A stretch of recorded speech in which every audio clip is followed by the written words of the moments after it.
Massacre no Oriente Médio.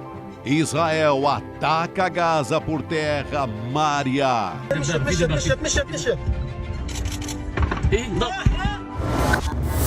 Hamas divulga vídeo de reféns israelenses. Elas criticam Netanyahu e pedem o fim da matança.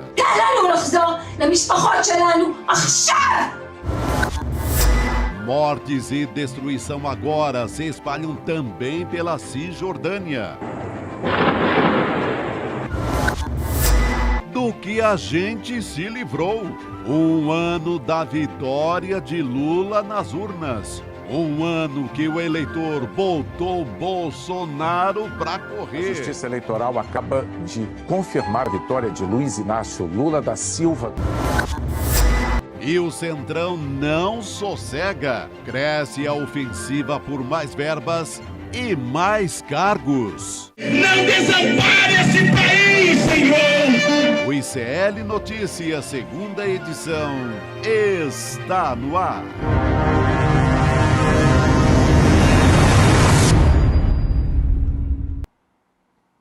Olá, boa noite, seja muito bem-vindo, seja muito bem-vinda. ICL Notícias, segunda edição, está no ar.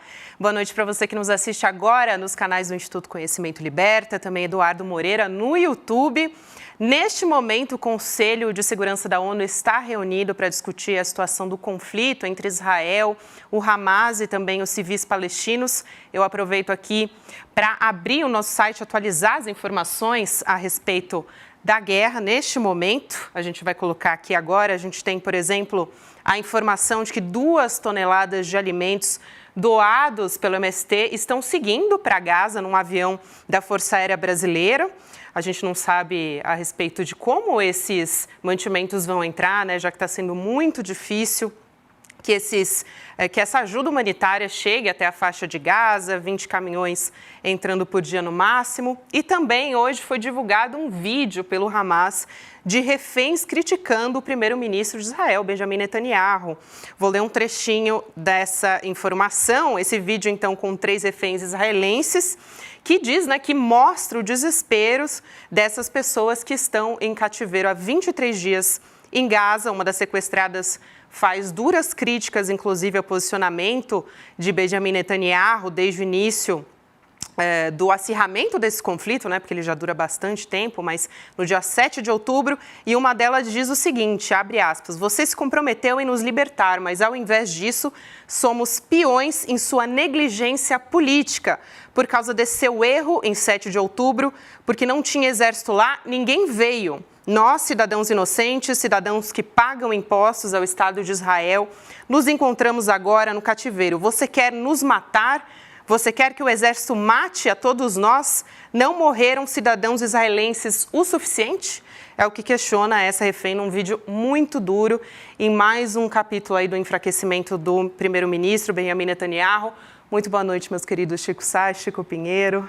Boa noite. Boa noite, Começamos Gabi. mais essa semana. Começando falando de guerra, né? Coragem, né, Chico Pinheiro? Muita coragem, que hoje é segunda-feira. Tem que ter um mantra. E a guerra é mantra, coragem. Coragem aqui é fácil. Deve ter coragem lá, né? Que de longe. Acirramento nesse final de semana, inclusive, né? Operações em terra agora começando, a situação está cada vez pior para os palestinos, né? Pois é, Gabi, você falou há pouco aqui do Conselho de Segurança da ONU, que está reunido. O penúltimo dia, amanhã, o Brasil deixa a presidência do Conselho, o presidente vai ser a China, que vai presidir o Conselho. E o ministro das Relações Exteriores, o chanceler brasileiro, Mauro Vieira, fez há pouco um duro discurso, dizendo é uma vergonha que a gente não consegue dar uma resposta para o que está acontecendo. Uma catástrofe humanitária se desenvolve diante dos nossos olhos. Várias crianças estão morrendo. Desde a última vez que eu falei aqui no Conselho de Segurança, mais de 1.000 crianças morreram. É assim, né? E agora a coisa vai apertando em cima da população que está em Gaza, os palestinos. A TV turca fez uma animação, uma simulação de como é que está acontecendo esse ataque que a gente vai mostrar aqui. Isso ontem começou a aparecer nas redes digitais, né? Vamos ver aí. que é uma coisa terrível. Inclusive o Mauro Vieira, né, Chico, ele disse: nós falhamos miseravelmente. Foi uma das frases que ele... Foi muito forte, realmente, esse discurso Muitíssimo forte, né? Eu não sei se a gente tem aí. Bom, na hora que tiver, me avise, a gente vai mostrar, né? Esse vídeo, né, que foi uma rede de TV turca, né, que transmitiu, mostrando... ele fez uma reconstrução dos ataques, né, Nós contra temos esse vídeo? os palestinos. A gente tem, mas a nossa produção ainda está separando. Colocar, Aí, quando então. tiver no ponto, eu te aviso aqui e a gente coloca. Agora é essa situação. Agora nós vamos ver. Olha como é que está sendo atacada a faixa de Gaza. Essa área aqui é a faixa de Gaza. Ela está sendo atacada por terra, pelo ar e pelo mar. Isso é o norte de Gaza. Ó, isso é da TV turca. Então, olha, é mais ou menos assim que essas bombas estão caindo sobre a cidade, inclusive a cidade de Gaza, que é a maior, né, seria a capital dessa região. É uma região de 5 quilômetros nessa área, de 5 quilômetros de largura. Parece videogame, mas é real, né, Chico? Mas é real, né? Aqui é videogame, mas é assim que a coisa está acontecendo, né? Enquanto isso, há tanques entrando por aqui e há também mísseis sendo mandados de navios que estão ali no Mediterrâneo, sobre essa região. Esse é um muro que separa da parte sul de Gaza, onde estão todos aqueles que saíram da região norte de Gaza. Agora, olha que loucura, saíram de lá e os bombardeios começam, as pessoas, por ordem de Israel, desocupam essa região norte e vão por estradas que estão sendo bombardeadas por Israel. Então, são carros de civis saindo e sendo bombardeadas. Há vários interesses acima dos interesses humanitários. Olha aí a estrada. A estrada sendo bombardeada também. Então, as pessoas não podem passar, não podem sair. Quer dizer, as pessoas estão ali encantoadas, né? Sem poder ir, sem poder voltar, sem poder sair. Ontem uma fonte importante da diplomacia me disse, falei, bem, por que afinal não deixam as pessoas, e os brasileiros que estão na parte sul de Gaza, não deixam sair? Já disseram que o Egito teme que essas pessoas indo para o Egito vão superpovoar a área, que podem ir guerrilheiros do Hamas para lá e tal. Eu falei, não tem nada disso, o problema não é esse, Israel não deixa essas pessoas saírem. Como não deixam entrar, né, centenas de caminhões que estão carregados com alimentos, com medicamentos, com água. Como você disse, hoje o MST embarcou num avião da Força Aérea Brasileira 2 toneladas, 2.000 quilos de alimentos, né, principalmente leite, leite e frutas e alimentos não perecíveis também para essa população. Mas não chega aí. Os Estados Unidos têm outros interesses. Tem interesse ao avião sendo carregado. Os Estados Unidos têm os interesses aí da manutenção da sua aliança com Israel para ter um domínio sobre a região e propôs aquele apoio incondicional, né, do Joe Biden. E o Joe Biden também tem preocupações com a sua sucessão, com a política interna dos Estados Unidos. Né? Rússia e China também têm outros interesses, né, que estão juntos com os interesses do Irã. Quer dizer, o que menos interessa às grandes potências nesse momento, o que menos interessa é a vida dos palestinos, mas é o que nos interessa. E é o que interessa ao governo brasileiro, é o que interessa aos brasileiros, é o que disse hoje o nosso chanceler Mauro Vieira. E o Brasil vai tentar dar a última cartada, antes de deixar a presidência do Conselho, tentar aprovar. Tivesse conseguido aprovar uma trégua que fosse curta, há 2 semanas, né, quando começou esse conflito, muitas, milhares de vidas teriam sido poupadas. Mas o Brasil conseguiu 12 votos, houve 2 abstenções e um país vetou. Um país se lambuzou no sangue de inocentes, os Estados Unidos da América, que vetaram. Aqui agora, nesse momento, a ONU ao vivo, a reunião do Conselho de Segurança, né, tentando ainda, embora haja pouca possibilidade de passar, viu, Xará? Sem chance, né? Virou uma coisa até quixotesca, né? A parte, ninguém, na hora H, não vai se votar nada, não teremos cessar-fogo. O Brasil tentou, né? O Brasil tentou. E ainda vai tentar mais um pouco, vai tentar mais um pouco. Quem sabe, né? Quem sabe acontece um milagre. Porque é só milagre mesmo, né? Enquanto isso, Israel continua bombardeando pesadamente a faixa de Gaza, não só essa região norte, mas também já jogou várias bombas já no sul de Gaza, onde estão concentradas as pessoas. Um hospital com 12 mil leitos, um hospital de 180 leitos, de 6 andares, que foi construído entre 2011 e 2017, levou 6 anos para ser construído, com recursos da Turquia. É o hospital de câncer mais importante da região, foi bombardeado. Lá estavam abrigados 12 mil civis, vários com problemas sérios agora de asfixia, não conseguem respirar por causa das bombas, crianças também, e continua a morte. Israel pediu, mas nós pedimos, é o que diz o genocida Netanyahu, o Hitler que usa a estrela de Davi. Israel pediu para esvaziar um hospital, como se fosse possível, né? Pessoas sendo tratadas, pessoas em UTI, pessoas sendo socorridas, esvaziem o hospital porque eu vou jogar bomba, né? A gente vai vendo isso, e a gente vai vendo, eu estou desolado, arrasado pelas imagens que a gente vê nas redes digitais, né? Como um pai que eu te mostrei há pouco, nem vou botar essa imagem aqui, um pai gritando com seus 2 bebês no colo, banhados de sangue, mortos por Israel nos seus bombardeios, né? Israel jogando também fósforo branco, que é uma bomba terrível, que equivale hoje ao que era o napalm no Vietnã.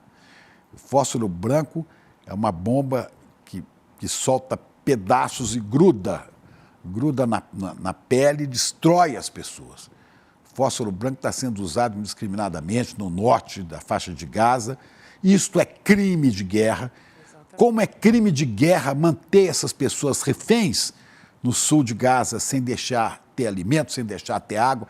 Quer dizer, Netanyahu está cometendo crimes e mais crimes de guerra aos olhos da humanidade, e a gente se sente completamente impotente, que ninguém pode parar, né, essa carnificina, esse genocídio. E há ataques também acontecendo por terra na área palestina da Cisjordânia, onde não tem o Hamas, mas estão atacando também, porque parece que o objetivo, né, de Benjamin Netanyahu e sua turma é destruir o povo palestino e tomar todo o território para si, né? Hoje ele citou a Bíblia mais uma vez, né, dizendo, há tempo, acho que o Eclesiastes, né, há tempo de paz e há tempo de guerra. Agora nós estamos no tempo da guerra. Sempre estão no tempo da guerra, sempre estão no tempo da violência, do massacre. E não é de hoje que a população palestina sofre. E sofre com todo tipo de violência praticada por Israel, pelos seus líderes políticos, que são até rejeitados pela maioria dos israelenses, né? Para terminar, eu vou lembrar mais uma vez, mais uma imagem terrível que eu vi nesse fim de semana, de uma mãe desesperada, vendo os filhos mortos, pequenos, e ela estava cozinhando quando despejaram as bombas. E ela lamentava, olhava assustada e falava, eles morreram, mas eles não tiveram tempo de jantar, eles não tiveram tempo de comer, eles morreram sem comer. É impossível que a humanidade assista a isso, que esses senhores sentados em suas confortáveis cadeiras no Conselho de Segurança da ONU não se curvem a esse apelo urgente do ser humano. A maioria até que aceitou, mas não é possível que os donos da guerra, os Estados Unidos da América, continuem em silêncio diante de tanta atrocidade.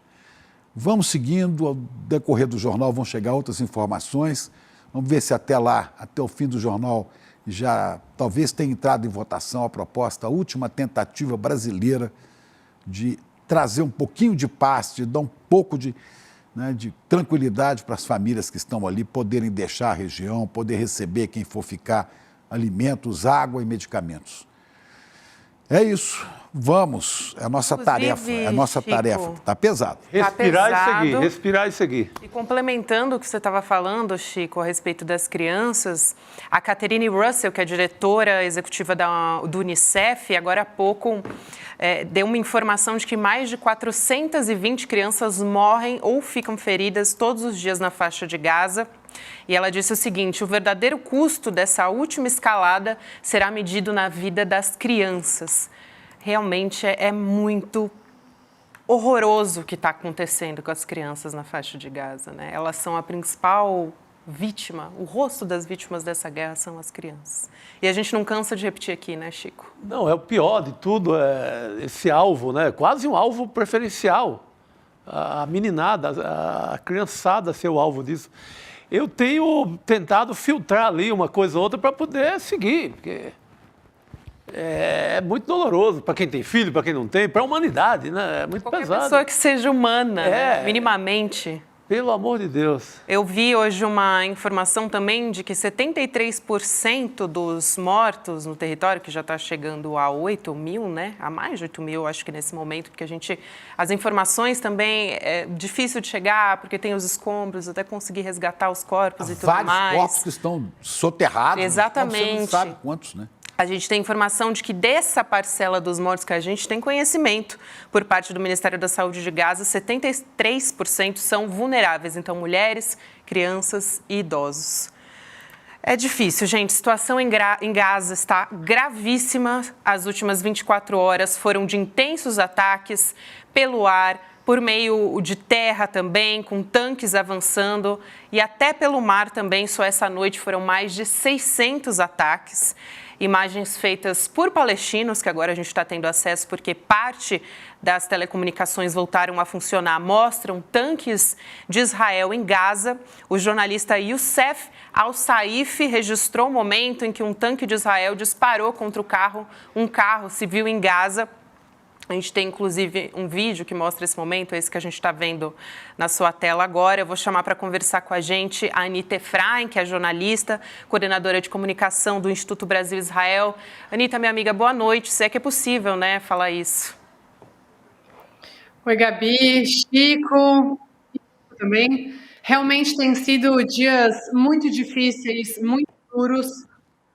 É tanta informação, são tantas imagens que a gente vê, tanta dor e tanto sofrimento que é difícil não ser afetado por essa situação. E você, particularmente, tem sido bastante afetada, né? Recebendo muitas informações a respeito disso. Eu quero começar falando, Anita, O Hamas, né, divulgou hoje um vídeo de 3 reféns israelenses, são cerca de 220 reféns no total, o que a gente tem conhecimento, e uma delas fez duras críticas ao primeiro-ministro Benjamin Netanyahu, né? A gente tem esse vídeo, inclusive vou pedir para a nossa produção separar aqui agora, para a gente poder assistir e depois comentar. Vamos ver. ביבי נתניהו שלום, אנחנו נמצאים בשבי החמאס 23 ימים. אתמול הייתה מסיבת עיתונאים עם משפחות החטופים. אנחנו יודעים שהייתה אמורה להיות הפסקת אש, היית אמור לשחרר את כולנו, התחייבת לשחרר את כולנו, ובמקום זה אנחנו נושאים במחדל הפוליטי, ביטחוני, צבאי, מדיני שלך, בגלל הפשלה הזאת שעשית ב7 לאוקטובר, בגלל שלא היה צבא שם, אף אחד לא הגיע, אף אחד לא שמר עלינו, ואנחנו אזרחים תמימים, אזרחים שמשלמים מיסים למדינת ישראל, נמצאים בשבי, בתנאים לא תנאים. אתה הורג אותנו, אתה תהרוג, אתה רוצה להרוג את כולנו, אתה רוצה עם צה"ל להרוג את כולנו, לא מספיק טבחת בכולם, לא מספיק אזרחים ישראלים נהרגו, שחרר אותנו עכשיו, שחרר את האזרחים שלהם, שחרר את האסירים שלהם, שחרר אותנו, שחרר את כולנו, תן לנו לחזור למשפחות שלנו עכשיו! Nossa, é um vídeo muito forte, né? O governo de Israel reconheceu essas 3 reféns, são a Yelena Trupanov, Daniele Aloni e Rimon Kirst. O governo classificou esse vídeo, né, como uma propaganda psicológica cruel. E Netanyahu também publicou uma informação no Twitter dizendo: dirijo-me às reféns, né, citou elas nominalmente, que foram sequestradas pelo Hamas, que comete crimes de guerra. Eu te abraço. Nossos corações estão com vocês e outros sequestrados. Estamos fazendo de tudo para trazer todas as pessoas sequestradas e desaparecidas para casa. Mas aí, durante o vídeo, elas falam, né, sobre uma espécie de troca, né, entre as pessoas que estão sendo feitas reféns pelo Hamas e os palestinos, né, que são os presos políticos que estão em Israel. Anitta, você acha que esse vídeo enfraquece ainda mais Benjamin Netanyahu? Como é que isso impacta nesse momento? Ele, inclusive, fez um pronunciamento hoje para a imprensa, né? Olha, Gabi, o que eu vou falar agora não é necessariamente a minha opinião, mas uma análise ampla sobre o que está acontecendo e alguns fatos que podem ser importantes para quem não conhece a história de Israel. Há alguns anos, um soldado foi sequestrado, o nome dele é Gilad Shalit, e fez-se uma campanha massiva durante os 5 anos que ele ficou sequestrado pelo Hamas para que Gilad Shalit fosse devolvido e levado a casa. Mais de 1.000 presos palestinos foram libertados e disse que, inclusive, alguns deles participaram do ato genocidário que aconteceu em Israel no dia 7 de outubro. Então, é difícil a gente falar sobre essa troca de reféns. Porque o que eles querem, o Hamas quer, é trocar 240 pessoas que estão presas na faixa de Gaza por todos os presos que estão em Israel agora. E é impossível daqui a gente fazer uma avaliação sobre quem são todos esses presos.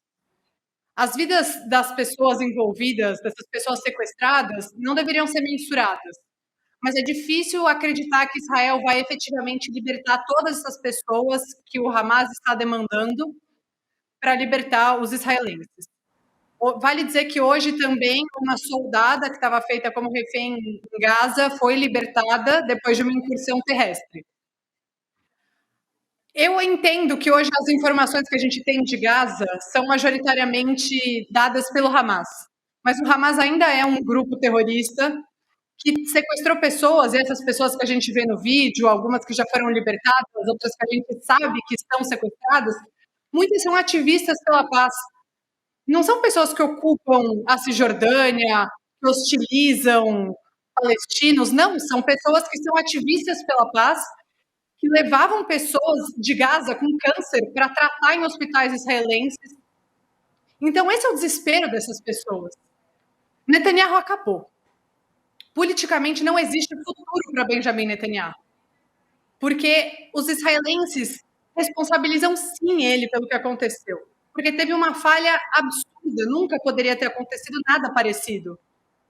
Ao mesmo tempo, os israelenses e a opinião pública israelense, enquanto condena Benjamin Netanyahu e mostra que ele é altamente impopular agora, não deixa de responsabilizar o Hamas, que é um grupo terrorista e que matou deliberadamente 1.400 israelenses das formas mais cruéis possíveis. A cada dia a gente tem novas informações sobre as crueldades que aconteceram nos kibbutzim perto da fronteira com Gaza.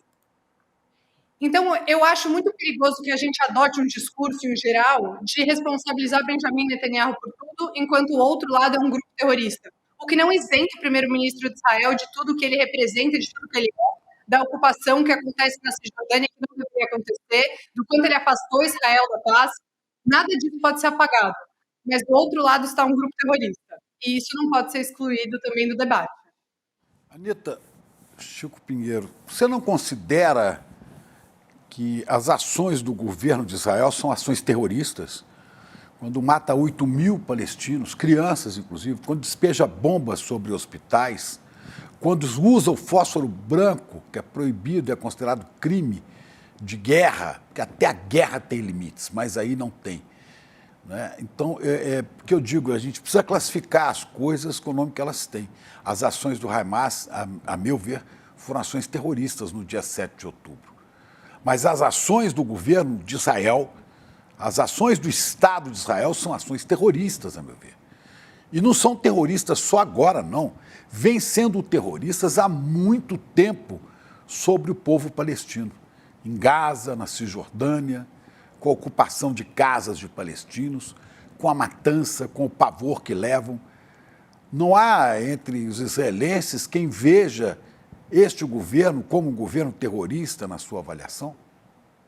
Olha, Chico, a verdade é que as pessoas não sabem nada sobre Israel. Agora entra em pauta, mas antes de tudo isso acontecer, há 40 semanas consecutivas, a população israelense estava massivamente na rua para protestar contra esse governo, que é um governo de extrema-direita e que a maioria da população israelense rejeitava.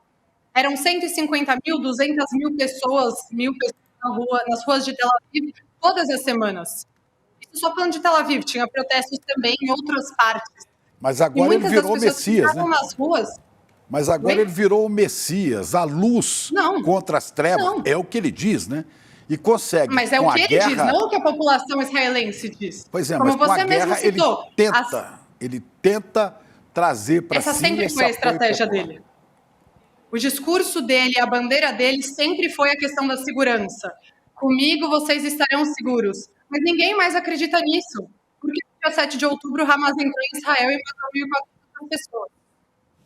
A esquerda israelense, claro, está num momento de muito enfraquecimento. Por isso, Benjamin Netanyahu ficou tanto tempo no governo e no poder.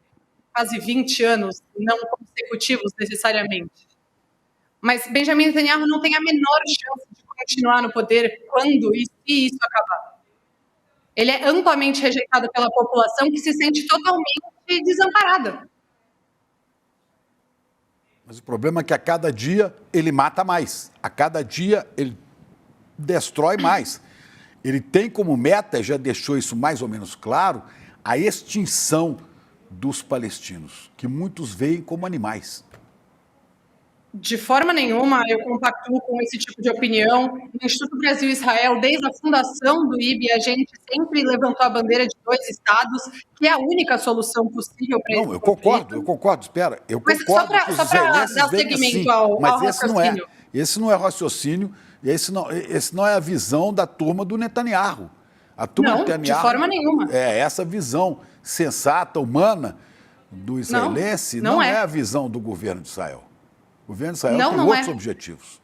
Mas eu li uma reflexão esses dias, hoje no caso, de Yuval Harari, da entrevista dele ao jornal O Globo, que foi divulgada ontem, e que ele fala algo que eu acho que é muito importante que todo mundo reflita.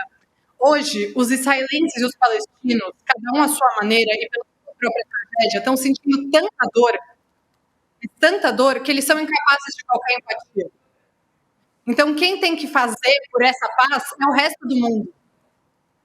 E isso tem que ser feito com a criação de um Estado palestino legítimo e com o fim do Hamas também. Tem que ter um fortalecimento da autoridade palestina, que é legalmente o governo responsável pelos palestinos, e um progresso pela paz. Porque o mundo esqueceu a Palestina durante todo esse tempo. Até que esse conflito explodisse, as pessoas não estavam falando sobre isso. Nas ruas em Israel, as pessoas estavam falando sobre isso. Tinham bandeiras da Palestina levantadas por israelenses nesses protestos. Porque a democracia em Israel não vai estar estabelecida sem um Estado palestino. Mas hoje, na minha opinião, eu acho que o Harari foi muito feliz nessa colocação, nem a população israelense, nem a população palestina são capazes de achar a solução para esse problema. Eu só queria complementar aqui a informação, porque teve um momento que a Anitta falou sobre a refém do Hamas que foi resgatada. Foi o Exército de Israel que anunciou nas redes sociais, né? É uma soldada chamada Ori Megidish. E aí as circunstâncias ainda do resgate não estão claras, mas já tem até uma foto que foi divulgada. A gente está mostrando ela agora, inclusive, dela junto com a família, enfim. E foi resgatada hoje.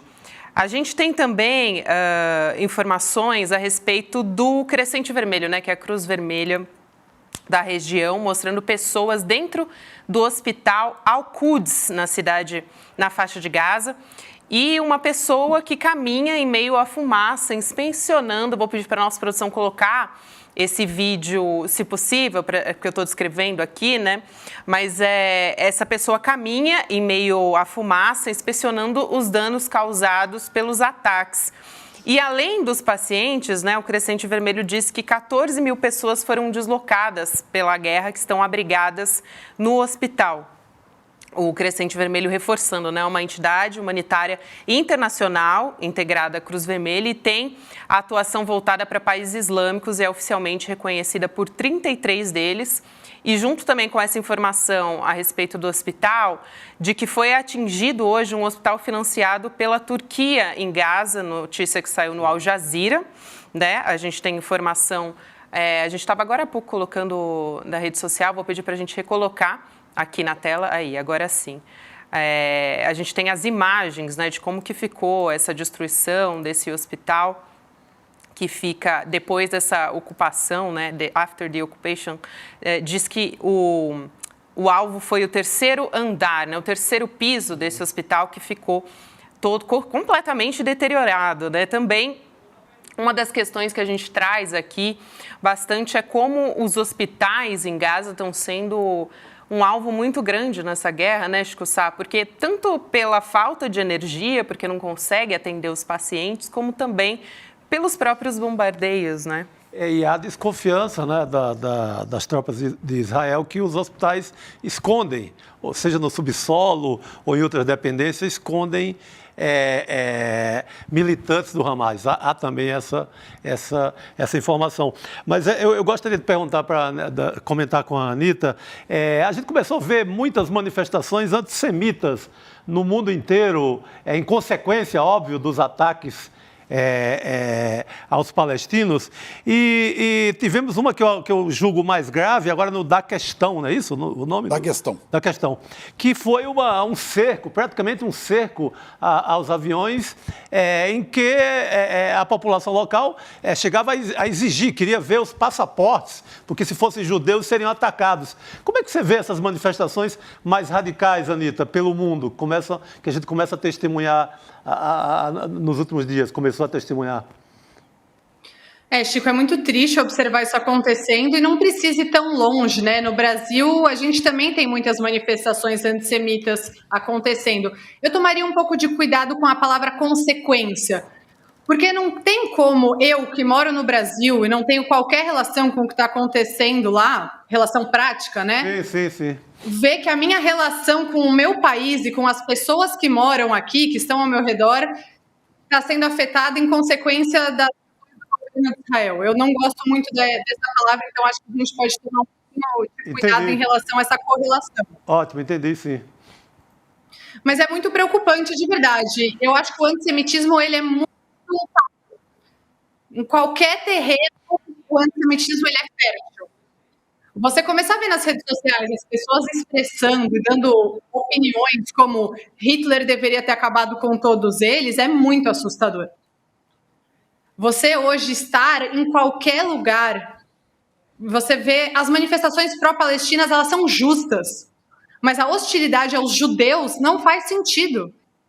E isso a gente remete ao mais antigo do antissemitismo, que coloca o judeu como um traidor da pátria, como um não habitante de verdade, um não cidadão, sempre fiel a Israel ou ao que seria Israel.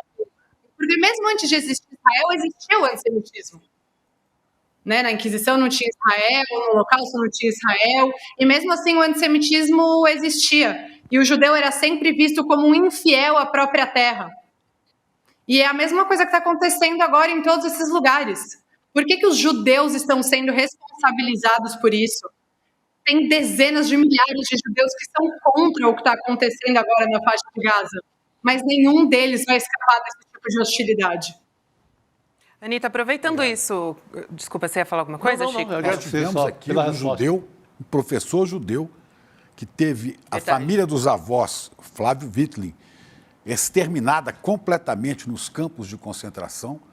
Ele esteve aqui conosco protestando duramente contra posições, né, que ele equipara, inclusive, a posições que seriam equiparáveis ao nazismo, de Netanyahu e sua turma. Né? Não quer dizer que é o povo de Israel, não, mas é o governo de Israel. E também eu acho que pegando uma carona nessa vertente que a gente entrou, né, sobre como cresce também a animosidade no mundo inteiro, teve uma situação também bastante absurda como que foi observada no Daguestão, né, que faz parte da Federação Russa ali no domingo, né, justamente isso, né, Chico, que você comentou. E hoje Israel alterou o nível de alerta, tem uma informação nova a respeito disso, para que os cidadãos que viajam para o Daguestão tomem mais cuidado. Quer dizer, dentro da rota ali, de acordo com o governo, ficou mais perigosa para os passageiros que estão por lá. E, de fato, né, a gente está vendo, acho que as imagens a respeito disso, mas os relatos, as reportagens dão conta de que um grupo de pessoas foi ali, pediu para ver passaporte, quer dizer, é bastante grave essa situação, né? Absurda, né? Muito pesado, né? Uma perseguição pesada que remonta ao pior da história também, né? Sim. Na Turquia a gente teve cartazes falando judeus não podem entrar. Beverly Hills, nos Estados Unidos, Kill Jews. A gente viu alunos judeus sendo hostilizados em universidades nos Estados Unidos. Então, o antissemitismo ele é um preconceito muito confortável para as pessoas. Infelizmente, essa é a realidade. As pessoas estão muito dispostas a abraçar o antissemitismo, mesmo que os judeus não tenham responsabilidade pelo que está acontecendo. Não existe nenhuma forma de pressão de judeus democratas, judeus humanistas, para que Netanyahu, por exemplo, libere a saída das pessoas do sul de Gaza, ou que autorize a entrada de medicamentos, alimentos e água na região. Não há essa pressão da população de Israel? Olha, Chico, tem muitas iniciativas pró-paz em Israel. Mas, como eu falei, eu acho que hoje a população está tão ferida que a população de Israel está tentando se cuidar. No sentido de que tem muitos deslocados internos também, e aqui eu não estou comparando o sofrimento de forma nenhuma. Eu sei que o que acontece em Gaza é brutal, mas tem muitas pessoas em Israel que estão sem casa, que perderam parentes, todo mundo conhece alguém que morreu, alguém que está sequestrado em Gaza. Então as pessoas estão sim mais focadas nisso. Mas existem muitos grupos em Israel, como por exemplo o Shalom Achav, que é o Paz Agora, o Break the Silence, que é uma entidade de soldados israelenses que denunciam abusos que acontecem. Então, essas iniciativas elas são muito presentes em Israel e, sem dúvidas, as pessoas estão se mobilizando para tentar mudar essa situação. Inclusive, teve uma manifestação muito grande nos Estados Unidos, né? De judeus progressistas também se manifestando em favor dos palestinos e contra tudo que está acontecendo na faixa de Gaza. E também começou ali a se proliferar também pela Cisjordânia, né? As bombas que estão se proliferando pela Cisjordânia também. Anitta, queria te ouvir também. A gente teve uma notícia hoje, né, de que embarcaram num voo da Força Aérea Brasileira para o Egito 2 toneladas de alimentos de ajuda humanitária que foi ofertada pelo MST, né, para a faixa de Gaza. Então, a gente tem ouvido, inclusive, não é de hoje, né, o MST fez isso durante a pandemia, também se mobilizado normalmente para socorrer populações que precisam de alguma espécie de ajuda humanitária, né? A gente teve na pandemia, por exemplo, muita gente passando fome, e aí o MST se mobilizou para tentar atender a essas pessoas e também essa doação de alimentos para Gaza agora, e o governo federal está se mobilizando para conseguir levar até lá. Mas tem uma dificuldade já anterior, né? Porque os próprios mantimentos que estão sendo levados pela ONU hoje, que estão tentando ali a passagem por Rafah, estão com muita dificuldade para chegar ali também, né? Sim, o bloqueio a Gaza ele é cada dia mais implacável e isso faz com que a população sofra tremendamente. E aí a gente tem os dois lados, na minha opinião, muito responsáveis por isso. Porque os líderes do Hamas, que são quem Israel quer atacar, não estão necessariamente ali. Muitos estão no Catar, por exemplo, e os que estão em Gaza com certeza não estão com nenhum tipo de necessidade. Estão abrindo nesses túneis que o Chico mencionou, que realmente existe uma cidade subterrânea em Gaza, que é onde essas pessoas ficam. Existe uma suspeita que seja, inclusive, onde estão os reféns israelenses. Então, dos dois lados, a população em Gaza, os civis de Gaza, são os mais atacados, tanto pelo Hamas quanto por Israel. Exatamente. Eu não sei se a gente já vai seguir com a nossa próxima entrevista. Sim, vamos seguir aqui com a nossa próxima entrevista. Mas, Anitta, queria te agradecer aqui para a gente poder ter vários... A gente tem, né, que ouvir todos os lados dessa história. É muito importante que a gente faça reflexões a respeito desse assunto, porque esse conflito está muito, muito longe de terminar. Até a gente vai conversar agora com o Reginaldo Nasser, o professor. Falava com ele mais cedo também sobre uma expectativa de uma ajuda humanitária, de um cessar-fogo para uma ajuda humanitária, e parece que realmente a gente ainda está muito longe disso. Chicos e Anitta. Anitta, muito obrigada para você mais uma vez. Dias muito difíceis para você, eu sei, para todos nós, inclusive. Então, deixo aqui meu abraço para você. Um beijo, até uma próxima. Muito obrigada, pessoal, por esse momento. Eu sei que a gente fala, né, sobre o jornalismo ouvir os dois lados, mas de forma nenhuma o meu lado ou o lado do Instituto Brasil está contra os palestinos. Muito pelo contrário, nós somos a favor de ouvir os dois lados e estar lado a lado. Dois estados legítimos, com dois povos que precisam da sua autodeterminação e que não podem ficar à mercê de governos extremistas e grupos terroristas. É isso. Boa noite, querida. Boa noite, Anitta. Obrigado. Até uma próxima, querida. A gente continua por aqui, agora falando do Conselho de Segurança da ONU, que está reunido. A gente volta, na verdade, a falar sobre isso. O Conselho está reunido nesse momento por um chamamento urgente, mais uma tentativa de abrir corredor humanitário, de uma trégua, né, um cessar-fogo nos ataques de Israel na faixa de Gaza para a retirada dos civis, inclusive brasileiros, né? O Brasil tem feito, o governo federal tem feito um esforço muito forte nesse sentido, e essa é a penúltima sessão que o Brasil preside, isso se chamar uma reunião urgente para amanhã também, porque a partir do dia 1º, né, Chico Pinheiro, a gente depois da manhã, já o Brasil tem a China assumindo essa posição. Deixa a presidência para a China. Exatamente. Então, a partir do dia 1º, a China assume a chefia do órgão, mas enquanto isso, a gente continua acompanhando as discussões por lá. Como disse o Chico, o Mauro Vieira fez uma fala muito forte, dizendo: todos nós falhamos em conseguir um cessar-fogo, em conseguir ajuda aos civis palestinos que estão sofrendo cada dia mais. Eu vou chamar o professor Reginaldo Nasser para conversar com a gente. Ele que é professor de Relações Internacionais da PUC São Paulo. Conversei com o professor mais cedo, mais uma vez ele aqui. Professor, um prazer falar com o senhor mais uma vez. Boa noite. Boa noite, obrigado. Prazer estar aqui com vocês. Professor, já vamos entrar nessa história da ONU, por favor. Quero ouvir mais uma vez sua opinião a respeito da gente conseguir chegar a um cessar-fogo provisório, né, para que essa ajuda consiga entrar, para que os brasileiros consigam sair, enfim. A diplomacia, a gente tem falado isso muito aqui, né, Chico, professor, de quanto a diplomacia, o tempo da diplomacia não está sendo suficiente para a emergência que acontece em Gaza nesse momento. Não, veja só, o Conselho de Segurança da ONU, na verdade, o sentido dele existir é lidar com as questões de força. Quer dizer, intervenções, paz. E nesse momento, está apenas tentando fazer cumprir aquilo que é o mínimo, que é o direito internacional humanitário. Nem isso se consegue. E o caso mais específico, que envolve a ação de Israel, os Estados Unidos, só para ter uma ideia, durante toda a história do Conselho de Segurança da ONU, há 80 vetos dos Estados Unidos, sendo que 40 em relação ao tema Israel. Portanto, vamos ter mais veto.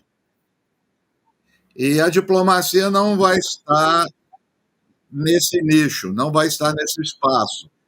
Ela vai estar em outro lugar, que são os países árabes ali da região, principalmente o Catar. E por que o Catar? Porque o Catar tem um diálogo com Israel e com o Hamas. Aliás, as lideranças do Hamas estão no Catar. E, portanto, é o ator mais credenciado para fazer isso. Aliás, alguns já têm dito que os reféns que estão saindo é devido à ação do Catar. E esse final de semana, um dirigente do Mossad, que é o Serviço de Inteligência de Israel, esteve com as autoridades do Catar. Então, é por ali que vai sair alguma coisa. Professor, agora que a gente está observando aí, né? O Conselho de Segurança da ONU, ele se mostra inútil, né? Inútil na medida em que qualquer decisão está sujeita a veto de interesses que nem são exatamente os da guerra, né? Quer dizer, nem são exatamente interesses do povo palestino e do povo israelense. O senhor veja, 12 votos a favor daquela resolução do Brasil, que era abrir um corredor humanitário, né? Era permitir a chegada de alimentos, medicamentos e água. E a hora que tinha 12 a favor, 2 abstenções, os Estados Unidos vão lá e vetam, né? E vão vetar de acordo com o seu desejo geopolítico na região, de acordo com os seus interesses nas suas campanhas de sucessão presidencial. Quer dizer, eu considero hoje esse Conselho de Segurança algo inútil. O senhor acha que tem sentido ainda manter? Não, veja só, tem duas coisas aí. Quando foi criado o Conselho de Segurança, logo depois da Segunda Guerra Mundial, e tem a previsão de que há veto das grandes potências, ele tem uma lógica, ou seja, que ele só pode agir quando há consenso dos grandes. Porque se não houver consenso entre os grandes, o risco é grande. Todavia, durante todos esses anos de existência, outros países começaram a aparecer no cenário internacional. Brasil, África do Sul, Índia, basicamente outros países estão no BRICS.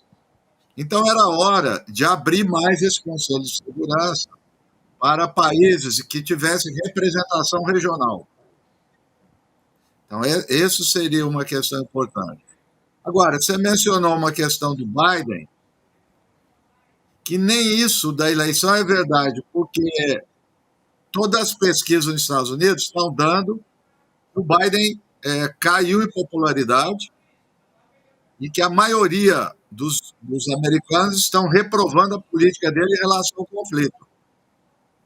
Para você ter uma ideia, dentro dos eleitores democratas, ele caiu 11%. Então, nem isso ele está conseguindo. É uma política externa completamente desastrada, não se sabe o objetivo, e está seguindo o Israel, que Israel determina e os Estados Unidos faz. Não tem uma política própria. Ninguém sabe onde que ele quer chegar com isso. E nem Israel. Hoje, se você abrir o Washington Post, New York Times, os analistas ali do mainstream, que inclusive são liberais, citar aqui o Thomas Friedman, Zakaria, o Richard Haas, todos eles estão falando. Qual a política? Não vai derrotar o Hamas. Ninguém hoje, em sã consciência, vai conceber isso. Mesmo que se derrotar, quem vai substituir? Ninguém sabe. Quer dizer, virar um outro grupo, pode ser até mais radical.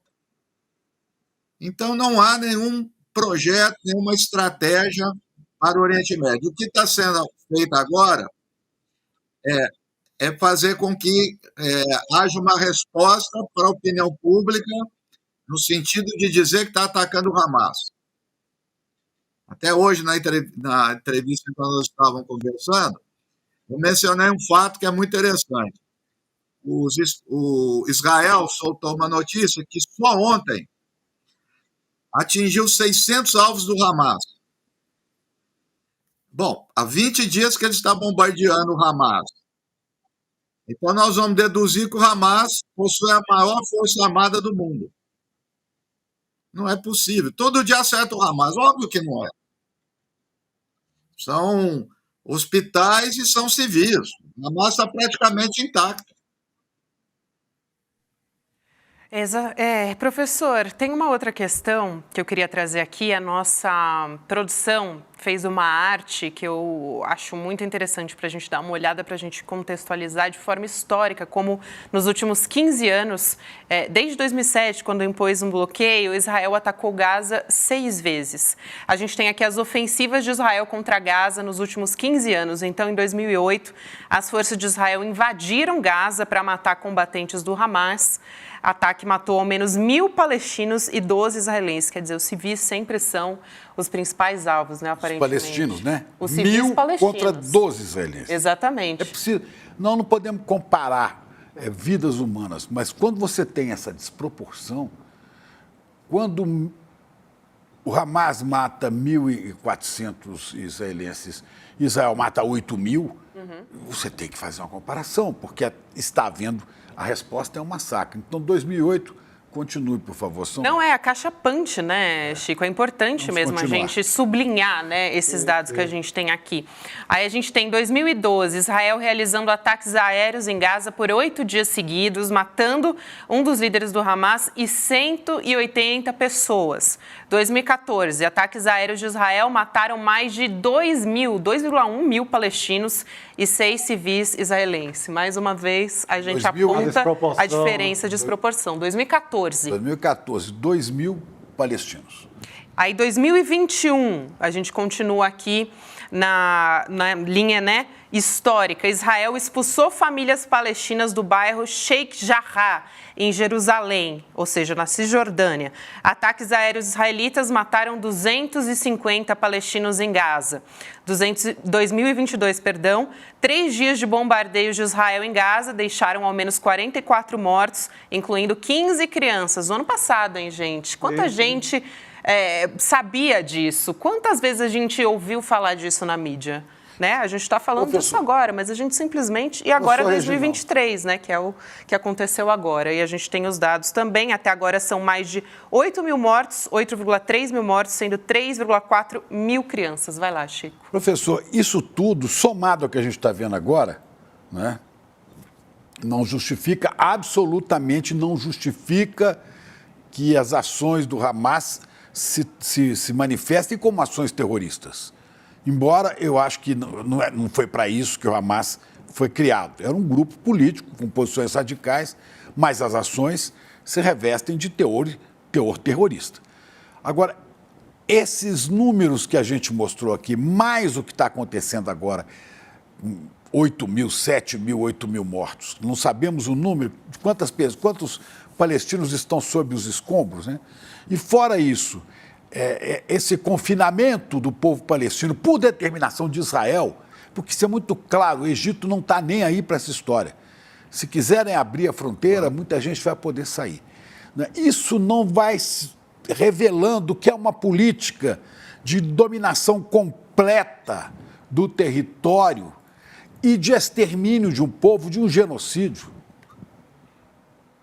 Não, veja só, eu vou complementar os dados, se me permite. Entre 2018 e 2019, foi no final do ano de 2018 e 2019, houve várias manifestações de palestinos em Gaza, chamada Grande Marcha, o retorno da Grande Marcha, onde não havia Hamas. Não houve um foguete, um tiro, zero, nada. Então, palestinos que foram com pneu, que puseram fogos e tal, mataram 180 por franco-atirador. Milhares foram atirados na perna. Ou seja, se insere nesse quadro que o Chico acabou de falar, a gente insere num quadro anterior também, na Cisjordânia, que foi feito isso, você vai ver uma política progressiva desde 1948. O historiador judeu antisionista Avshalom, ele tem um livraço que se chama A Grande Muralha. Ele vai reconstituir todo esse processo, dizendo que há uma lógica. E essa lógica é um domínio colonial. É isso que está acontecendo. Quer dizer, isso é uma consequência de um processo. Então, eu via, e hoje nós conversamos também sobre isso, e via a entrevista anterior, nós temos que olhar para esse conflito de forma política. Não tem Islã, não tem judaísmo, não tem árabe, não tem nada. Você acabou de falar com toda razão, o Chico falou, o governo do Egito, árabe, não quer saber de palestino lá.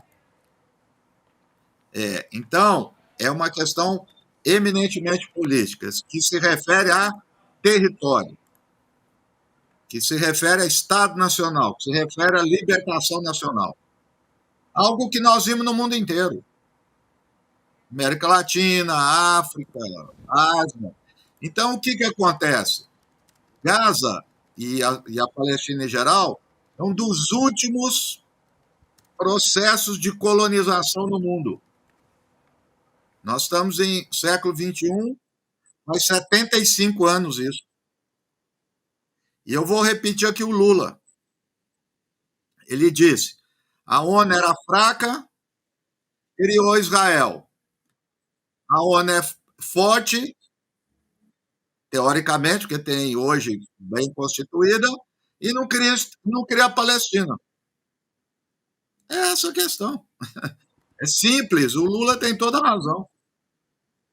Professor, eu gostaria de comentar contigo uma matéria que eu vi do Ian Boyachá, repórter que está fazendo a cobertura para Bandeirantes e para a Folha, e ele dava conta, professor, do crescimento de apoio, de simpatia do povo da Cisjordânia pelo Hamas. Eu gostaria de um comentário teu a respeito dessa história. Sim, eu vi a matéria, aliás, o Ian me orientando lá na PUC, no mestrado. Boa. E uma excelente matéria que capta o momento de um processo. Veja só, o Hamas ganhou a eleição em 2006. As eleições foram limpas, foi presidido por uma comissão internacional do Jimmy Carter. Quando o Hamas ganhou, a autoridade palestina não concordou, a comunidade internacional, Estados Unidos e europeus e Israel, ficaram contra o Hamas, que veio o bloqueio. Muito bem, de lá para cá, quem é a entidade armada que aparece como defensor dos palestinos? O Hamas. Em tempos de paz, o Hamas é mal avaliado, porque é a hora dele administrar. Então, ele exerce uma repressão brutal aos palestinos, não administra adequadamente, enfim. E agora, quando aparece o conflito, a autoridade palestina não tem força armada, aparece como traidor, que é a reportagem do Ian. Exato. E isso na Cisjordânia, onde teoricamente o Hamas seria mais fraco. Então, ou seja, é por isso que a gente estava dizendo, além de não derrotar militarmente, o pior é politicamente, que eles vão crescer. Então nós vamos ter aí o quê? 8 mil agora, 10 mil, 12 mil, 15 mil mortos. Aí nós vamos perguntar para os irmãos, pais, mães, etc., o que eles acham de Israel e a quem vai defendê-los. É essa a questão. Então, uma política completamente errada. Agora, veja só, Chico. É errada se quiser derrotar o Hamas. Quem diz que o Netanyahu quer? E aqui tá, não sou eu que estou falando, é o Haaretz. O Haaretz pôs no dia 8 de outubro, na primeira página, uma declaração do Netanyahu em 2019 falando para o partido dele. Quem não quiser criar o Estado palestino como nós, devemos apoiar o Hamas. Tá? Entre aspas, e o Netanyahu não contestou. Tem também, professor, os ataques em Jenin. Agora há pouco, né, o senhor citou a Cisjordânia, então justamente queria falar sobre isso, né? Não está se limitando a Gaza. O campo de refugiados lá em Jenin, na Cisjordânia, tem sido atacado diariamente. Queria pedir para a nossa produção colocar um mapa aqui para a gente poder ajudar a audiência, a todo mundo que está nos acompanhando, né, identificar onde fica. Ali na Cisjordânia, tá vendo agora o mapa ali na parte de cima, é onde fica Jenin, o campo de refugiados que vem sendo atacado ali na Cisjordânia. Heloísa Vilela esteve lá, nossa correspondente do Oriente Médio. Também em Jerusalém e em Ramallah foram os lugares que ela visitou. Que não tem nada a ver com a faixa de Gaza, né, que está ali na esquerda, bem no extremo, na parte de baixo, ali faz divisa com o Egito e por onde a entrada é Rafah, que a gente tem conversado para ajuda humanitária, né, que a gente tanto tem insistido aqui todos os dias que precisa entrar. Hoje, o exército matou 4 palestinos, também foram destruídos o portão de entrada da cidade. A Elô Vilela veio aqui, para quem está nos acompanhando diariamente, até viu as imagens, a gente está colocando agora, a chave. Essa chave que a Elô visitou foi completamente destruída. Antes desses bombardeios, a Elô também chegou a mostrar esses monumentos ainda de pé. O exército israelense também destruiu um outro símbolo que a Elô trouxe imagens para a gente, que é um símbolo, um símbolo de resistência dos palestinos, um cavalo feito com a sucata de ambulâncias que foram destruídas em bombardeios. Esse cavalo também foi destruído, inclusive nesse monumento, né, que eles fizeram ali, uma verdadeira arte, assim, um cavalo em pé, com fotografias de vítimas que foram mortas ali na Cisjordânia, em Jenin. Desde o começo da guerra, do conflito ali, que se intensificou a partir do dia 7 de outubro, 13 palestinos morreram e outros 75 ficaram feridos no campo de Jenin, isso de acordo com informações do canal Al Jazeera. E a resistência em Jenin detonou um explosivo de fabricação caseira na passagem de um jipe israelense. A gente também tem imagens disso que a gente pode colocar aqui agora. E também em Jenin, Israel rebocou, aí agora a gente está vendo essas imagens aí, né? Um explosivo de fabricação caseira na passagem de um jipe, justamente esse que vocês estão vendo agora. E também em Jenin, Israel rebocou um veículo danificado pela resistência, logo na imagem que a gente vai ver na sequência. Professor, é isso, né? Inclusive, um dos fundadores das Brigadas de Jenin foi assassinado hoje na madrugada, num confronto, nem diria um confronto, né? Porque a proporção é tão... a disparidade é surreal, né? Mas com o exército israelense. A gente tem a imagem dele aqui também, dá para colocar também. A gente tem visto, né, agora a Cisjordânia parece que as coisas estão se intensificando por ali também, né? E também é importante ressaltar que tem as ocupações ilegais ali israelenses também, né? Olha só, primeiro que há um mapa que traduz melhor essa coisa da Cisjordânia, porque ela não é homogênea. Ela é cheia de pontilhado, que são os colonos israelenses. Então, não tem um território palestino, isso acabou. Ele é um pontilhado, e para as pessoas passarem de um lugar para o outro, tem uns checkpoints. Tem 170 checkpoints. Pois bem, qual é aquele processo que eu estava mencionando anteriormente, que ele começa lá em 1948? É o que alguns chamam de colonialismo por povoamento. É um sistema, o que faz? Vem o exército, expulsa a população local, esvazia o lugar, e aí vem os colonos israelenses e ocupam. Por isso que a destruição de símbolo também é importante.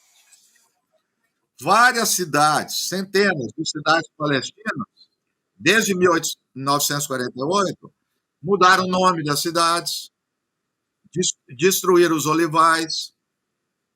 E por isso aquela chave que você mostrou é um símbolo das mulheres palestinas, das mães, quando foram expulsos, que diziam que ia levar a chave porque elas vão voltar para casa e vai servir lá na fechadura. Então, um dos maiores símbolos da história palestina. O que eles fazem? Destrói. Qual o objetivo? É reconciliar? É fazer... Claro que não. É provocar raiva, é provocar humilhação. E só lembrando, aí não tem Hamas. E, eventualmente, algum grupo armado aí, ele está muito mais inferior que as milícias do Rio de Janeiro. Aí não tem realmente nenhuma força armada. Pois é, qual que é a justificativa do governo de Israel para atacar essas populações da Cisjordânia, que estão espalhadas ali, né? E aí, Chico, a Cisjordânia, toda a Cisjordânia, é formalmente reconhecido pela ONU como território palestino. Mas não é mais. Desde 1948. Mas não é mais. Os pontinhos no mapa mostram que não é mais, né? De fato, de direito mas de fato não. Professor, isso aí acabou, não tem mais. O senhor vê algum futuro para o povo palestino? Olha, o povo palestino, eu conheço bem, eles são muito teimosos. Eles vão resistir a vida inteira. Mas a minha perspectiva é a seguinte: como é que Israel foi criado? Pelo apoio de grande potência. É a única maneira da Palestina ser criada. Não tem outro. Quando fizeram os acordos de Oslo, ambos reconhecendo a cada um o direito de ter o Estado, fizeram lá, tudo ok, fizeram a festinha, tudo, cada um foi embora para casa. Quem supervisionou? Ninguém. E aí a relação é do mais forte e do mais fraco. É simples, não é porque é Israel. Qualquer lugar do mundo, se você colocar X e Y, X é bem mais forte que o Y. O que ele vai fazer? De boa vontade, ele não vai respeitar? Então, as grandes potências deveriam ter feito a supervisão. Aí o Israel dizia, não, aqui não pode ter ninguém de fora. Nós nos acertamos. Claro, né? Aí é fácil, muito fácil. Então, aconteceu isso. As grandes potências têm que entrar no jogo. E como é que elas vão entrar? Opinião pública pressionando.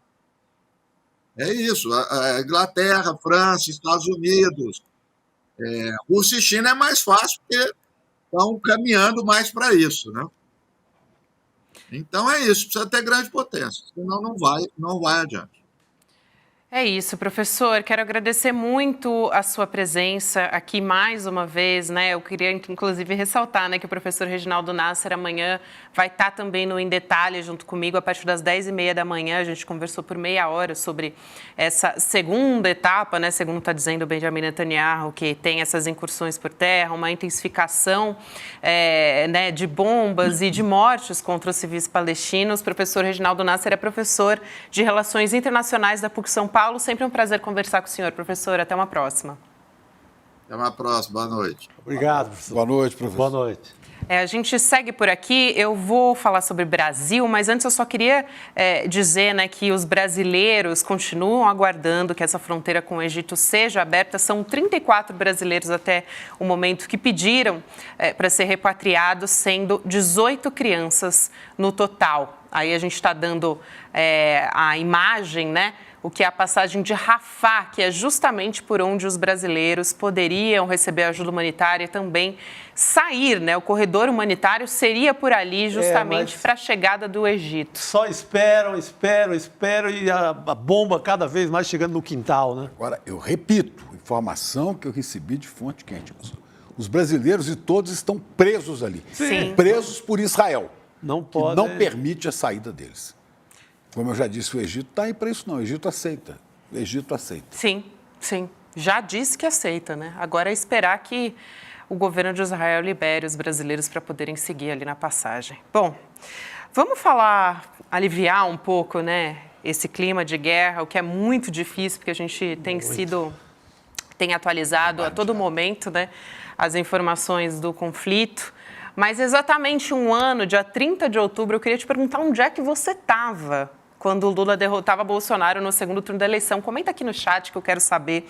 Todo mundo tem uma lembrança desse dia. Gabi, foi a gente saiu agora da guerra, esse foi um ufa. Ufa, foi uma respirada que o país deu. E foi apertado, né, Chico? Olha, Lula teve 50,90%, equivalente a 60,3 milhões de votos, contra 49,10% de Bolsonaro, que teve 58,2 milhões de votos, ou seja, 2 milhões de votos. Eu achava muito apertado no dia. No dia, você perguntou onde estávamos aqui, eu, o Eduardo Moreira e a Vivian Mesquita. Estava trabalhando, né, Chico? Regime de apuração. Mas a gente tão tenso que eu não conseguia nem falar, boca seca. Não saía nada desse analista aqui, saía nervosismo e tal. Viu, Chico? Naquele dia, naquele momento, avaliava como uma eleição muito apertada, a vitória extremamente difícil. Com o passar do tempo, e a gente começou a saber que as portas da Caixa Econômica tinham sido escancaradas. O governo gastou como nenhum outro governo. O governo Bolsonaro gastou como nenhum outro governo. Então, pelo tamanho, os crimes eleitorais cometidos, como a tentativa de impedir que o povo nordestino votasse. Então, quando acumulou... Lembra dessa história, né? Quando a gente tem ali o apurado de tentativas de impedir voto, quando a gente vê que o dinheiro público foi gasto assim como nunca na história, você passa a ter outro entendimento. Não foi apertado, foi uma grande vitória. Foi uma vitória sem tamanho. Para o total de gastos do comitê do Bolsonaro, pelo investimento, pelos crimes, somando crimes eleitorais cometidos com a grana pública que foi desembolsada, foi uma vitória espetacular de Lula. Foi um ufa do tamanho do mundo, né? A gente lembrar, né, Chico? Teve a ação da PRF no Nordeste para tentar impedir os eleitores de chegarem às urnas. Teve um montão de pacotes de bondades, né, que era assim que se dizia. Dinheiro para taxista, para caminhoneiro. Dava dinheiro, assim, R$1.000 por mês. Exatamente. Era uma lista de benefícios ali, a nossa custa, sem tamanho. Você teve um consignado colado no dia da eleição, da votação. Um consignado que era um empréstimo da Caixa Econômica Federal, que chegar lá podia pegar. Você tinha o Lira trabalhando para isso? O Lira trabalhando para isso, o Lira num esforço como nunca na vida. Pois é, o Lira, o próprio Pacheco dando uma ajuda silenciosa, né? Exatamente. Os chefes da Câmara e do Senado.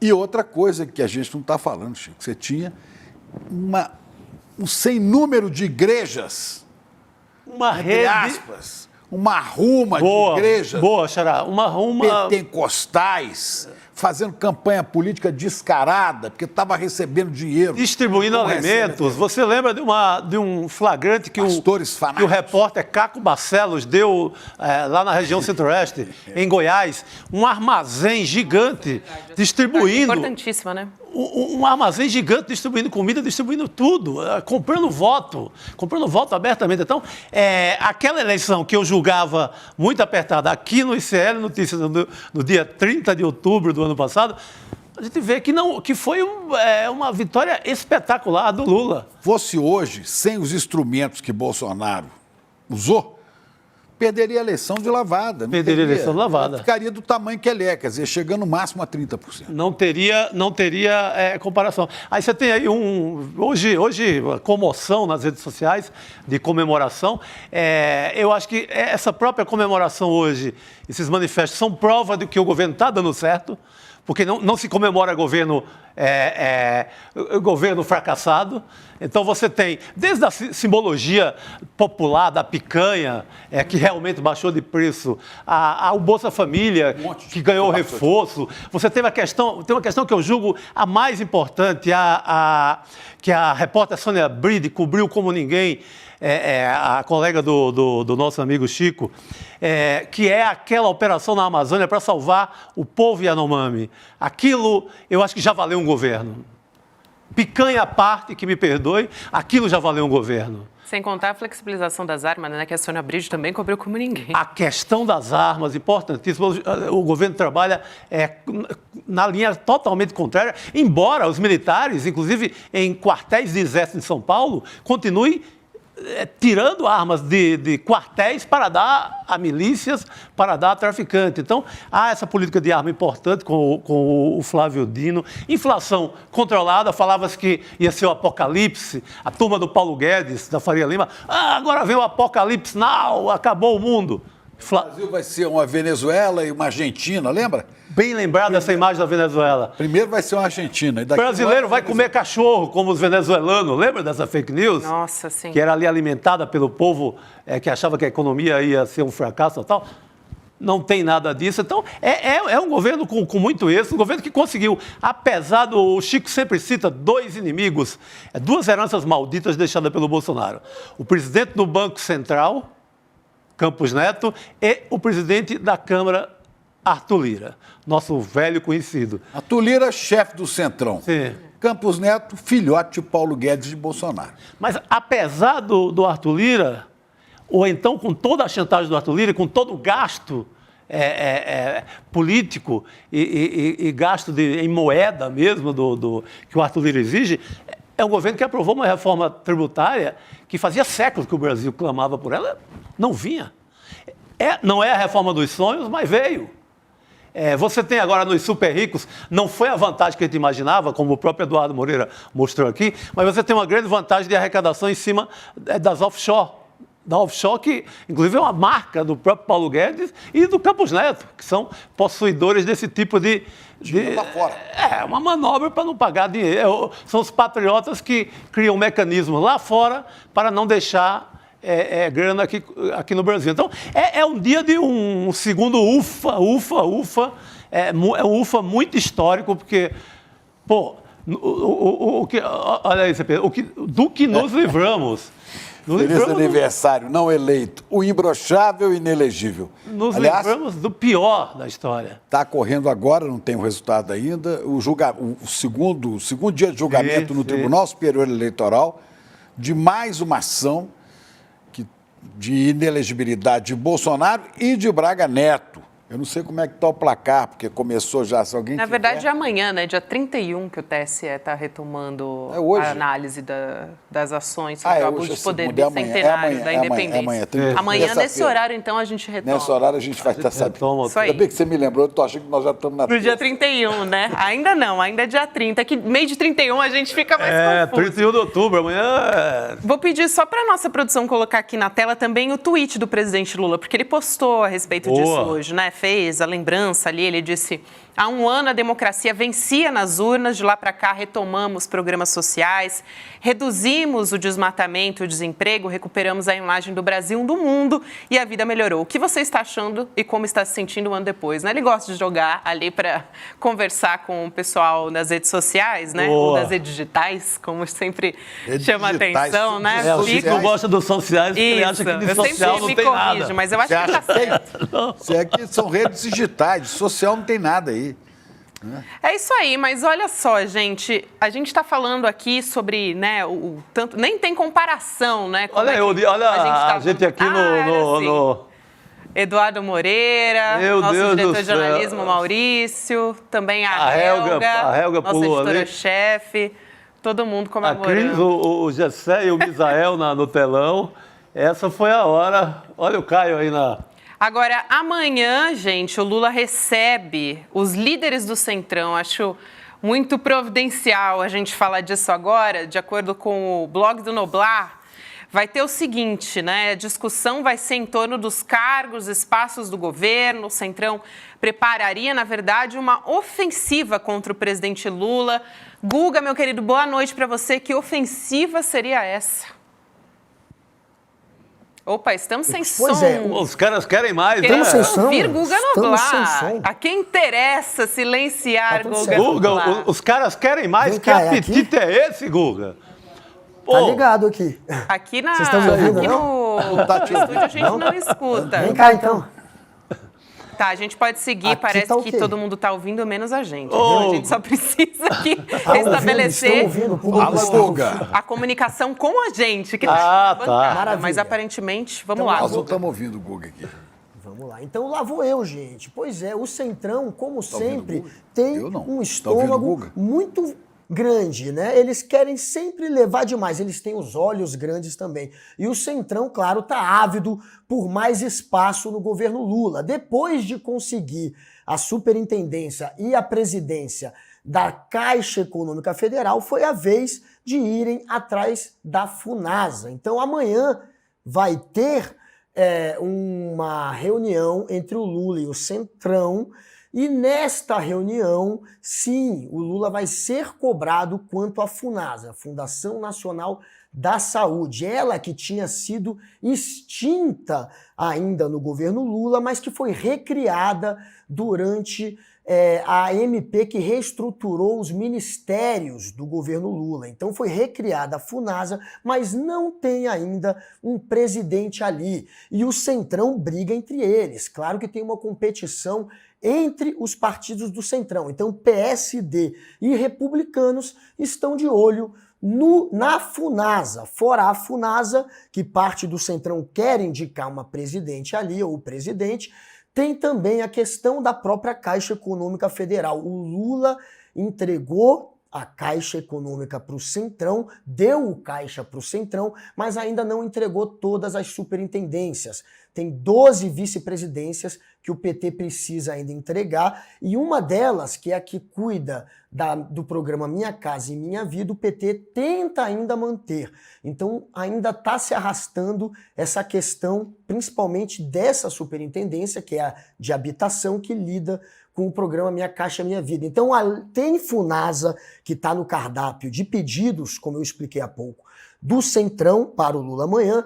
Tem as superintendências da Caixa Econômica Federal, e é claro que tem emenda parlamentar. O Centrão quer sempre mais dinheiro, eles querem mais emenda. Então agora a tática do Centrão é tentar tornar impositivo, obrigatório, o pagamento da emenda de comissão. Existe a emenda de relator, existe a emenda parlamentar, existe a emenda de bancada, a emenda parlamentar e de bancada, elas são impositivas. E a de comissão, que não é impositiva. O governo paga se achar que deve e se achar que vai para onde deve ir. Mas agora, claro, lá no Senado e também depois na Câmara, eles estão vindo com essa, de querer tornar obrigatório o pagamento também das emendas de comissão, o que vai fazer com que o governo perca o controle de 7,5 bilhões de reais. O Lula, então, está de novo com a faca no pescoço. Apesar de ter dado um ministério para o André Fufuca, do PP, outro para o Silvio Costa, do Republicanos. Mesmo assim, teve a chantagem do Arthur Lira para conseguir a Caixa e, então, aprovar aquela questão da taxação de offshores e dos chamados super ricos, o que vai dar uma boa bolada para o governo tentar diminuir o déficit. Mas para continuar seguindo com o plano do governo de aprovar novos projetos que vão garantir uma arrecadação, claro que o Centrão está vindo com tudo, está vindo na mandíbula. Então é a Funasa que eles querem, a presidência da Funasa que está sendo disputada entre PSD e entre os Republicanos. O PSD até colocou já um nome de uma presidente interina na Funasa, o que criou até um ruído com os Republicanos.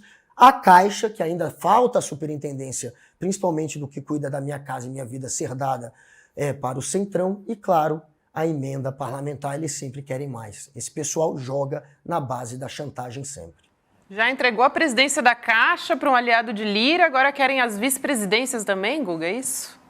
Pois é, querem Caixa, vice-presidências, todas, Minha Casa Minha Vida, que é a vice-presidência de habitação, que é a que está trazendo o maior ruído entre o governo e o Centrão, e a Funasa. A Funasa são 3 bilhões de orçamento para a Funasa este ano, que não tem ainda uma presidência, apesar de ter sido recriada naquela MP que reestruturou os ministérios. Ela foi recriada, o Centrão colocou esse pedido para poder aprovar a MP, o PT deixou passar a Funasa, mas até agora está ali em banho-maria, não tem a presidência ainda. PSD e Republicanos estão brigando para ver quem fica com a presidência da Funasa. Então, é isso que eles querem, Funasa, o restante da Caixa e também tentar entrar em acordo para aprovar essa questão de tornar impositivo emenda parlamentar, que não é impositiva, que são essas chamadas emendas de comissão. Então o Lula, claro, mais uma vez com a faca no pescoço, e tudo isso depois de ter dado para republicanos e para o PP de Arthur Lira um ministério para cada um. Depois daquela negociação sobre o Ministério do Esporte, que parou na mão deles, enfim, depois daquela negociação se achava que o PT ia ter um pouco de respiro, né? Mas aí já veio a questão da Caixa, ficar em cima da Caixa. Entregou a Caixa, não resolveu. Querem FUNASA, querem emenda e estão brigando pelas vice-presidências todas da Caixa. Então, é muito olho grande, é muita vontade realmente de mandar e de comandar o país. E quem manda é o presidente, não é o legislativo. O problema é que esse pessoal começou a ser empoderado na via da base do dinheiro, com emenda parlamentar, desde 2015, ainda no final do governo Dilma. Com Temer foi ainda mais empoderado e com o Bolsonaro aí virou uma festa. Eles tiveram, inclusive, o orçamento secreto. A grana está na mão e eles não querem perder esse controle. Eles não querem deixar de ter esse poder. Querem continuar empoderados, metendo a mão no orçamento e indicando para onde vai a grana. Então, é claro que o jogo está pesado e o único meio de diminuir o poder dessa turma é com reformas políticas que também dificilmente serão aprovadas com um Arthur Lira como chefe do Centrão. Ô Guga, e é porque a gente não tem na agenda do Congresso uma votação muito importante agora nos próximos dias, né? Aí já virou uma cobrança de rotina mesmo sem ter uma grande questão em pauta, né? Ô Chico, se tiver alguma grande questão a ser pega outro ministério, né? Leva outro ministério.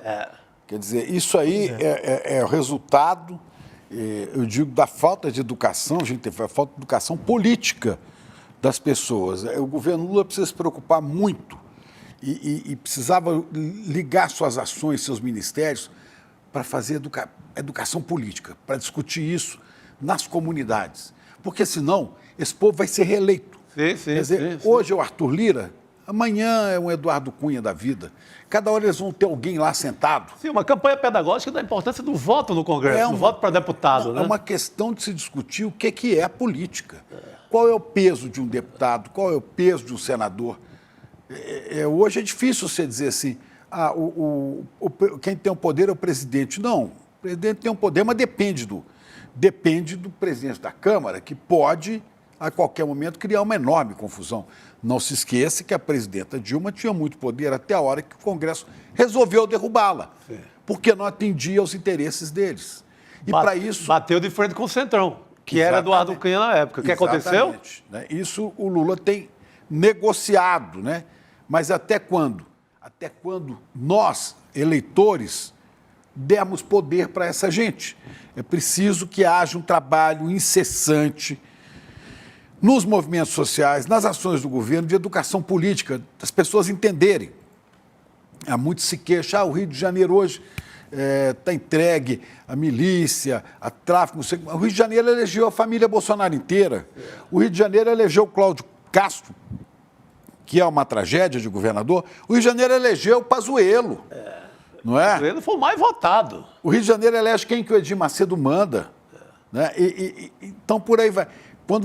Quando essas pessoas são eleitas, né, e São Paulo elegeu mais outra quantidade de gente, né, o Sul, então, nem se diga. E o Brasil elegeu a senadora Damares, esses Magnus Maltas, todo esse pessoal que não tem estofo para estar no Senado discutindo as questões do país. Entendeu? E agora você está assistindo uma briga, né, com o governo, porque aí tem um jogo por trás também do Alcolumbre. Quem era Alcolumbre? Ninguém. Alcolumbre quer voltar a ser presidente do Senado. Quer e está ali, né? Junto também com o presidente Pacheco, Rodrigo Pacheco. Que, infelizmente, para decepção de muitos mineiros que esperavam dele um sujeito de estatura, à altura do tamanho físico dele, né? Mas vai se mostrando um anão político, né? De interesses menores, que não são os interesses de Minas e do país. Tudo isso que a gente está vendo é consequência da falta de educação, falta de conhecimento político. E um bom voto para deputado e para senador. E vai começar agora na eleição de prefeito, porque quando ganhar a eleição aquele prefeito que é ligado a esse deputado do Centrão, ele vai retribuir elegendo esse deputado outra vez. Né? Então, seria necessário que todo mundo se preocupasse com a educação política. Eu falo isso, inclusive, porque o ICL se preocupa muito com isso, né? Em várias palestras, em vários cursos, mesmo no nosso jornalismo. A gente está preocupado que as pessoas entendam que elas devem ser sujeitas da história, as pessoas, não atores coadjuvantes da história feita por outros. É o problema que a gente vive. É isso aí, vamos embora, né? Nosso tempo está esgotado, meus queridos. Guga Noblar, boa noite para você. Acabou, rapaz. Boa noite, meus queridos. Coragem, Guga, hoje é segunda-feira. Coragem, grande Guga. Tudo que é bom dura pouco, Chico Sá. Tudo que é bom dura pouco. Vamos embora. Agora tem Sinapse CL com Roberta Garcia e também Calejon. César Calejon agora te faz companhia a partir de agora e a gente se vai, né, gente? Amanhã a gente volta a partir das 6 horas da noite. Vamos nessa, então? Bora! Simbora! Cirandô! Ciranda da paz! Cirandô, vamos pela paz! Já. Ciranda da paz! Até amanhã. Meu Deus! Cortou! Tá saiu, difícil, não. Chico. Fica assim. Vocês sabiam que o maior movimento social do mundo, com mais de 2 milhões de pessoas, é do Brasil? Pois é, mesmo sabendo que a gente vai incomodar muita gente, a gente resolveu revelar a verdade sobre o MST, o Movimento dos Trabalhadores Sem Terra. Você quer conhecer a verdade sobre o MST? No dia 12 de novembro, um domingo, às 8 horas da noite, no horário de Brasília, a gente vai apresentar para vocês trechos do documentário De Quanta Terra Precisa o Homem e também fazer um debate incrível sobre essa, que é uma das questões mais importantes para o Brasil, a questão da terra. Junto conosco vai estar ninguém mais, ninguém menos do que João Pedro Stedley, um dos principais líderes do Movimento dos Trabalhadores Sem Terra. Estarão conosco também várias outras pessoas que têm na sua vida a luta da terra como um dos principais motores. Para você não perder esse encontro histórico e assistir trechos inéditos do filme De Quanta Terra Precisa o Homem, é só você se inscrever gratuitamente no link aqui em cima ou aqui embaixo. Não perde essa chance. Todo mundo vai celebrar a estreia do ICL no mundo dos documentários e filmes e, mais uma vez, aprender muito com a nossa plataforma.